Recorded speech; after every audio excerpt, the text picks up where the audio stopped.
তার আগে আপনারা শিক্ষিকারা আছেন, শিক্ষকরা আছেন, গার্জিয়ানরা আছেন, অভিভাবকরা, তাদের কাছে আগে বলি যে নাটক শুধু মজার কিছু না, নাটক কিন্তু একটা বিরাট শিক্ষার ব্যাপার। স্কুলে ইতিহাস, ভূগোল, অঙ্ক, বিজ্ঞান পড়ানো হয়, নাটক পড়ানো হয় না। বিদেশে যেখানে সবচেয়ে শিক্ষিত মানুষের সংখ্যা বেশি, সেখানে কিন্তু নাটককে একটা আলাদা শিক্ষার জায়গায় রাখা হয়েছে এবং পড়াশোনার মধ্যে ক্রীড়া এবং নাটক এই দুটোকে রাখা হয়েছে। তার প্রধান কারণ হচ্ছে আপনি ইতিহাসে নেতাজি বা আকবর তার জীবনীটা পড়ালেন আপনার বাচ্চাকে, ও পড়লো, মুখস্থ করলো, পরীক্ষায় লিখে আসলো, ফার্স্ট হলো। 2 বছর বাদে জিজ্ঞাসা করুন, কিছু বলতে পারবেন। কিন্তু এই নেতাজির সিনেমাটা যখনও দেখবে, নেতাজির নাটকটা যখনও দেখবে, ওই ঘটনাটার মধ্যে কিছু ওর হৃদয় এমনভাবে বসে যাবে যে 10 বছর, 20 বছর, 25 বছর বাদে ওকে জিজ্ঞাসা করলে কিছুটাও তার বলে দিতে পারে। নাটক হচ্ছে এমন জিনিস। আমাদের ঠাকুর রামকৃষ্ণ বলেছিলেন যে 1000টা বক্তৃতাতে যে না কাজ হয়, একটা নাটকের সে কাজ হয়। তার মানে বক্তৃতা দিয়ে আপনি যত কিছু ভালো ভালো কথা বলুন না, ও মানুষের হৃদয়ে ঢুকবে না। কিন্তু সেটাকে যখন নাটক করে দেখাবেন, তখন তারা সেটা ভুলতে পারবে না। এটাই হচ্ছে নাটকের গুণ। তাই নাটক একটা শিক্ষা। নাটক সচেতনতা আনে, নাটক সমৃদ্ধ করে, নাটক মানুষের স্বাস্থ্যকে ভালো করে। এই যে শিশু, এদের মনোবিকাশ ঘটে, এরা সৃজনশীল হয়, এরা সভ্য ভদ্র হয় নাটকের মাধ্যমে। নাটক সেই শিক্ষা দেয়। তাই শিশুবেলা থেকে যদি বাচ্চাদের নাটকের মধ্যে আপনারা প্রবেশ করিয়ে দিতে পারেন, তাহলে তারা সমাজে একটা আলাদা স্থান দখল করবে। আপনারা দেখবেন যারা নাটক করে, আপনারা অনেকেই খোঁজখবর রাখুন, দেখবেন তারা একটা উচ্চবৃত্ত জায়গায় পৌঁছে গেছে খালি শিক্ষার মাধ্যমে, নাটক চর্চার জন্য। তাই নাটক একটা এমন জিনিস যা শুধু ম্যাজিক না, নাটক মানুষের হৃদয় পরিবর্তন করে দেয়। এই শিশুদের আমরা সেই শিক্ষাটা প্রথম থেকে দিতে এসেছি। আপনারা ঘরেও কিন্তু ওদের নিয়ে সব মজা করতে পারেন। যেমন ধরুন দুধওয়ালা রোজ দুধ দিতে আসে ঘরে, বা কেউ আপনার বাড়িতে খবরের কাগজটা দিয়ে যায়, ওকে বলবেন ওর মতো নকল করতেও করে দেবে। শিশুরা এত সজাগ থাকে। বাচ্চাদের দেখবেন বাবার চটিটা পায়ে দিয়ে হাঁটার চেষ্টা করে, এটাও একটা নাটক। ওই বাবার চটিটা সেই কারণেই পড়েছে, ও জানে না পড়ে যেতে পারে, কিন্তু ওই পড়ার মাধ্যমে একটা শিক্ষা দিতে চাইছি আপনাদের। কিন্তু আমরা গার্জিয়ানরা, অভিভাবকরা সেটা নিতে পারি না। আমরা নিজেদের মধ্যে ওদের নিয়ে নাটক করতে পারি, নাটক চর্চা করতে পারি। আপনারা সিরিয়াল দেখেন, সব কিছু ঘটনা বা একটা চরিত্রকে পড়তে বলবেন, ওরা পড়ে দেবেন। শিক্ষাটা এইভাবে আস্তে আস্তে বাড়তে আসবে। আর বেশি কিছু বলবো না, নাটকের মধ্যে ঢুকবো ওদের নিয়ে। তোমাদের একটা ব্রতচারী করাবো, সবাইকে উঠে দাঁড়াতে চল। কোদাল চালাই ভুলে মানের বালাই, ঝেড়ে অলস মেজাজ হবে শরীর ঝালাই, যত ব্যাধির বালাই বলবে পালাই পালাই, পেটের খিদে জ্বালায় খাবো ক্ষীরের মালাই। হাততালি দাও ভাই সবাই, খুব সুন্দর হয়েছে। বসে বলো, এই ব্রতচারী এটা করে ভালো লাগলো? হ্যাঁ, ভালো লাগলো বেশ। আচ্ছা, তোমার নাম কি? তোমার এইখান থেকে শুরু করি, তোমার নাম কি? আমি শুনতে পাইনি, শুনতে পাইনি। নাম কি? আমার প্রশ্ন হচ্ছে, আমরা যখন কোনো কথা বলবো বা কাউকে কাউকে কিছু বোঝাবার চেষ্টা করব, যে আমার ভালো লাগাটা, তখন আমার কথাগুলো যাতে আর 10টা লোক পরিষ্কারভাবে শোনে। এমনি কথোপকথন হয় টিচারের সঙ্গে স্টুডেন্টের, এমনি তোমরা কথা বলো তো, বলো তো। এবার যখন আমরা কোনো টিচারের সঙ্গে কথা বলি, সে আমাকে যখন কিছু প্রশ্ন করেন, আমার টিচার, আমার শিক্ষক, আমি তখন তাকে যখন উত্তর দিই, তাহলে প্রশ্নটা আমাকে সঠিকভাবে বুঝতে হয় এবং উত্তরটা আমাকে সঠিকভাবে দিতে হয়। এবার সেই উত্তরটা দেওয়ার মধ্যে যদি আমার অস্পষ্টতা থাকে, মানে আমার কথাগুলো পরিষ্কার শোনা যাচ্ছে না, পরিষ্কার আমার টিচার বুঝছে না, তখন কিন্তু একটা প্রবলেম তৈরি হয়। তুমি নাম বললে, আমি তোমাকে 2বার করে বললাম যে আমি শুনতে পাচ্ছি না, ঠিক আছে? আমি নাম জিজ্ঞেস করবো শুধু, আমি যে ভলিউমে বলছি কথা, তোমাকেও চেষ্টা করবে যাতে সেই ভলিউমে কথা বলা যায়, যাতে পরিষ্কার ওই ভদ্রমহিলা তোমার কথাটা পরিষ্কার শুনতে পায়, বা ওই ছেলেটার কথাটা উনি পরিষ্কার শুনতে পায়, তাই না? একদিন ঠিক বুঝতে পেরেছি। সবচেয়ে জোরে বলো। সবচেয়ে জোরে। এবার তোমার নাম বলো, প্রত্যেকের নাম এবং ক্লাস রোল নাম্বার বলবে। আমার নাম শিবম সর্দার, আমি ক্লাস 4-এ পড়ি, আমার রোল 2। এনার রোল কত? আমি তোমার কাকে জিজ্ঞেস করেছি? আমি ওই বৌমনাকে জিজ্ঞেস করছি। শুনতে পেয়েছেন তো? এইরকমই হবে কিন্তু। হ্যাঁ, চলো তুমি শুরু করো।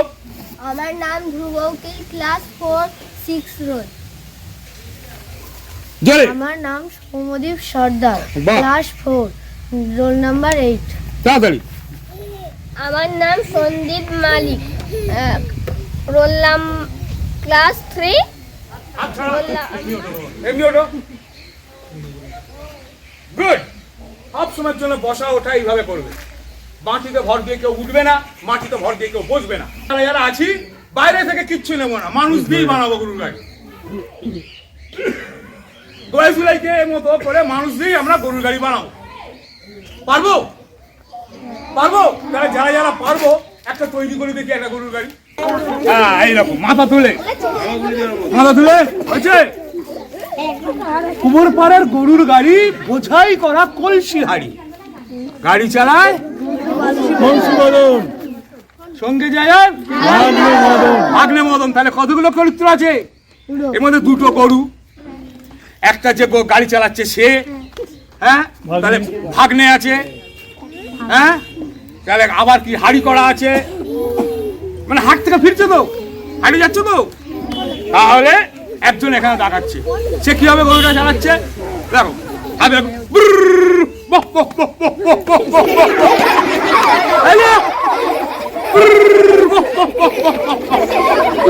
পাড়ার গরুর গাড়ি বোঝাই করা কলসি হাড়ি।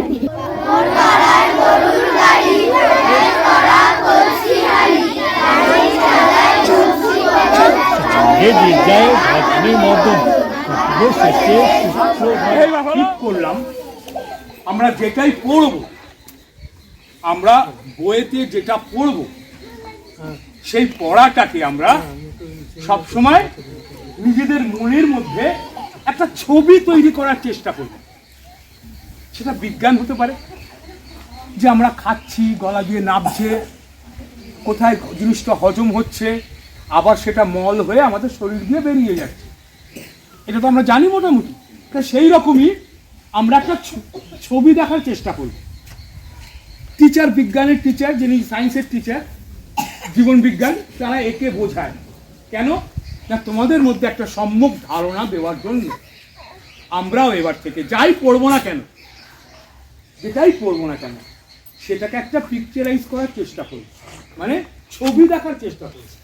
আমি যদি কোনো কবিতা পড়ি, কোনো গল্প পড়ি, যাই পড়ি, সেটা মুখস্থ না, আত্মস্থ করে একটা ছবি দেখে সেটা যাতে আমাদের মাথার মধ্যে একদম ঠিক করে মনে থাকবে। তা এবার আমার দাদা আসছেন, উনি আরো কিছু বলবেন।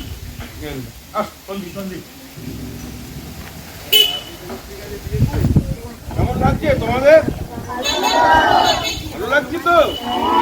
তাহলে তোমরা কি কি শিখতে পারলে আজকে? এক্ষুনি প্রথমে ব্রতচারী শিখলে তো স্যারের কাছ থেকে, হ্যাঁ, তারপরে কুমোর পাড়া গরুর গাড়ি, তাই তো?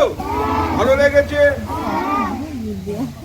সকলের আগে যেটা কথা হচ্ছে গিয়ে, এই নাটক তো নাটক করতে গেলে হলের মধ্যে বা এই মাঠের মধ্যে যদি এটা নাটক হয়, অনেক লোক থাকে, তাই তো?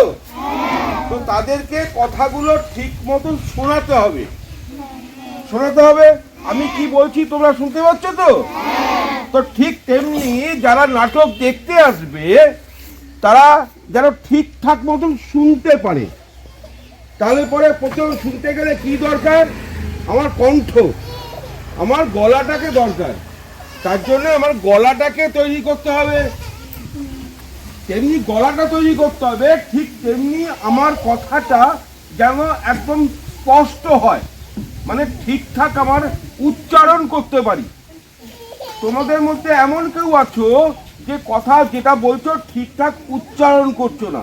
আমরা যারা নাটক করি, নাটক যারা করে তাদের উচ্চারণটা ঠিক করতে হবে।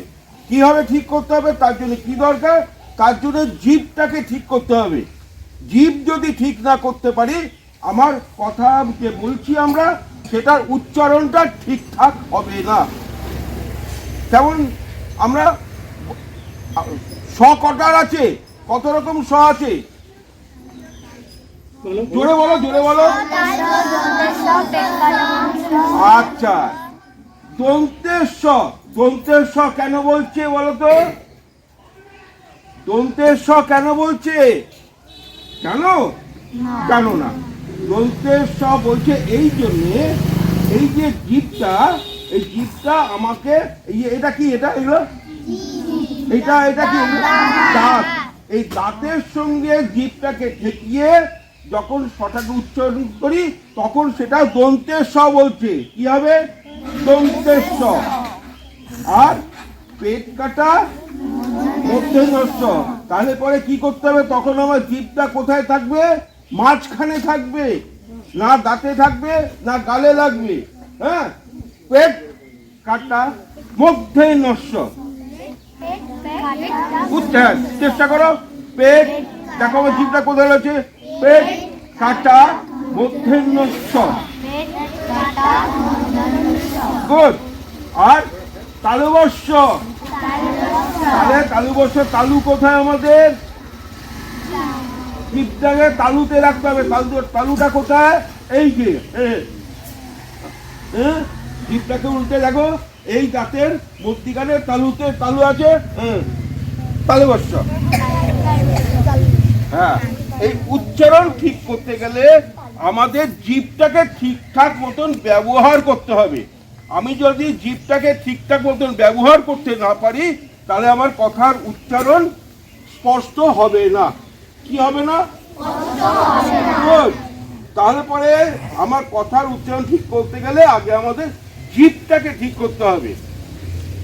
যারা গার্জেন রয়েছে তারাও কিন্তু বাচ্চাদের শিক্ষা দেওয়াটা আপনাদেরও দায়িত্বের মধ্যে পড়ে। ঠিকঠাক দেখুন, এখানে যে প্রত্যেকেই নাটক করবে বা প্রত্যেকে কিন্তু কথা বলবে, কথা বলে যেন মানুষের মনকে মোহিত করতে ৫ বছর পারে। ধরে নাটক করে যাচ্ছি অন্বেষক ড্রামাটিক এবং কালচারাল অ্যাসোসিয়েশনের পক্ষ থেকে। আমরা নানানভাবে নানান ছোট ছোট স্কুলে বাচ্চাদের নাটক শিক্ষা দেওয়ার চেষ্টা করি।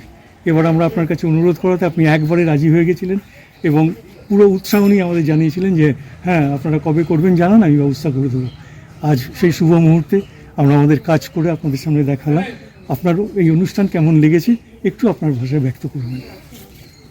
আপনার কথার পরিপ্রেক্ষিতে এটুকুনি জানাই, যা কিছু ঘটেছে সব তাঁর কৃপায়। ভগবান শ্রী রামকৃষ্ণ আমাদের কৃপা করেছেন, তাই আমরা যোগসূত্রে এসেছি এবং আমরা কার্য কিছুটা এগিয়েছি। যে কোনো সাংস্কৃতিক এবং শিক্ষার যদি একটা বন্ধন হয় তবেই সেটা ঠিক ঠিক সামাজিক শিক্ষা হয়। সেই দিক দিয়ে আজকের যে আমাদের প্রাথমিক ধাপটা আমরা অতিক্রম করলাম, অবশ্যই ভালো লেগেছে। শুধু আমার না, এখানে যারা উপস্থিত ছিলেন তাদের হয়ে আমি বলছি, প্রত্যেকে ভালোভাবে এটাকে গ্রহণ করেছে এবং আগ্রহ দেখিয়েছে। আশা করি আমরা আগামী দিনে এই ব্যাপারটা নিয়ে আরও এগোতে পারবো। ধন্যবাদ।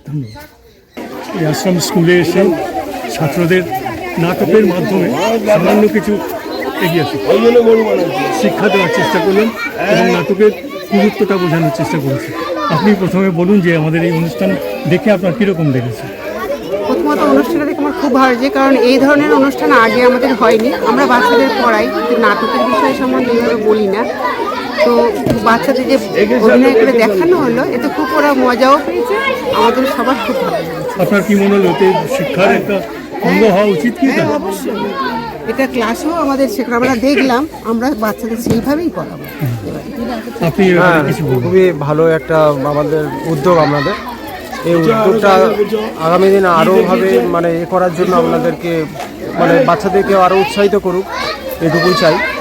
এর প্রোগ্রামটা আগামী দিনে আরও বাড়ুক এবং আমাদের ছেলেরাও এতে অংশগ্রহণ করতে পারবে আগামী দিন, এটাই চাইছি। আমরা অন্বেষক নাট্যগোষ্ঠী থেকে এসেছিলাম বাচ্চাদের, এই আশ্রমের বাচ্চাদের কিছু নাটকের ব্যাপারে বলবার জন্য। আমরা 53 বছর ধরে পশ্চিমবঙ্গের বুকে নাটক করে বেড়াচ্ছি, ভারতবর্ষের নানান জায়গায় আমরা নাটক করে বেড়াই। তার থেকে আমাদের বড় শিক্ষা হচ্ছে এই ছোটো ছোটো বাচ্চাদের নাটকটা শেখানো। এই উত্তরসূরিতে যদি কিছু না দিয়ে যেতে পারি তাহলে তো শিক্ষার কোনো মানই হয় না, আমি যেটুকু শিখেছি তো বৃথা। তাই আমরা এইভাবে ঘুরে ঘুরে স্কুলে বাচ্চাদের শিক্ষা দিই। আজকে এই অনুষ্ঠান থেকে আপনাদের কী মনে হলো, যে আমাদের যে বক্তব্য সেটা কি সঠিক ছিল, বা আপনাদের কেমন লেগেছে একটু বলুন, বলুন আপনি বলুন। এই যে নাটকের গুরুত্ব, যে স্কুলে সমস্ত যে সাবজেক্টস থাকে তার মধ্যে নাটকটাও জরুরি, দরকার, কারণ এটা একটা বিরাট সমাজে কাজ করে, বাচ্চাদের বড় হতে বিরাট সাহায্য করে নাটক। সেই ব্যাপারে কিছু বলুন, আপনাদের কীরকম বলুন। কোনো ব্যাপার না, নিজের মন খুলে কথা বলুন, এখানে কিছু ইয়ে করেন না।